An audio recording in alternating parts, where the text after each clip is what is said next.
Ikiyobyabwenge cya Mugo ni kimwe mu bikunze kwibazwaho na benshi ndetse kiri no mu bibangamiye iterambere ry'urubyiruko kuko babikoresha nabo ubwabo badatinya kwivugira ibibi byacyo. Bamwe mu rubyiruko rwaganiriye na BTN nubwo adashobora gutunga agatoki bagenzi babo bagikoresha, iyo muganire ntibabura kuvuga ko batewe impungenge n'iki kiyobyabwenge kimaze kwibukwa na benshi mu rubyiruko bitewe n'ingeso batangiye kukinywa badukana zirimo ubujura, umwanda n'ibindi. Umuntu unywa Mugo ni umuntu uhora uri puzzled, uhora afite umwanda ku mubiri we, urumva niyitaho ashobora gukorera 100,000 akaryamo amafaranga arenga we muri alimentation akanywamo ubuji gusa bujyanye na kibiri, ubundi 80,000 akabimarira muri staff kuko babyita staff hano mu Rwanda. Izindi ngaruka mbi nuko bandavura mu buntu bwose babonye, biba ikintu cyo cyose niwasiga isefuriya hanze ngo uzayisange, napo y'umwana niwayisiga hanze ngo uzayisange.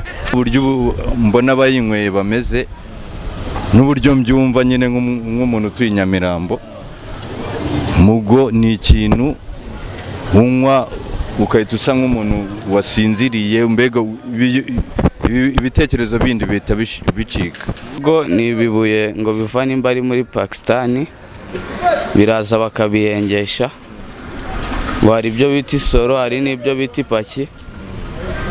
Isoro ngo igura 1,100, ipaki ni 200. Babikoresha ngo ku mabati cyangwa bakabinywa nk'itabi, hari n'ababyitera mu mashinge, agenda atareba, ashobora kumeneka isura asitaye, ibintu nk'ibyo bya akaniba, mbese yayibuza araterura ibyo abonye byose n'igikombe yakijyana. Urubyiruko kandi ruvuga ko iki kiyobyabwenge kibona umugabo kigasiba undi kubera uburyo gihenze, bagasaba ubuyobozi gukora ibishoboka byose bakagihagurukira kigacika.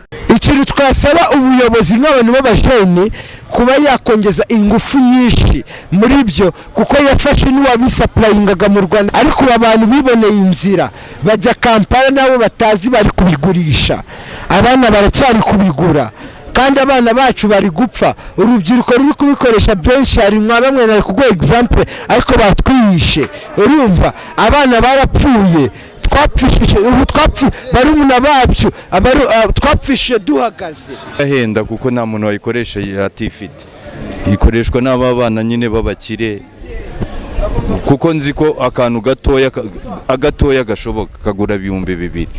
2,000 umuntu ubikorera mu Rwanda aba ari umuntu ufite akazi kazwi. Ibyo biyobyabwenge bizanwa n'abantu bakomeye nyine, biza biri mu banga, n'ababikoresha ni abana babandi bakomeye kuko ntabwo tuzi abo babigurira n'ibiki.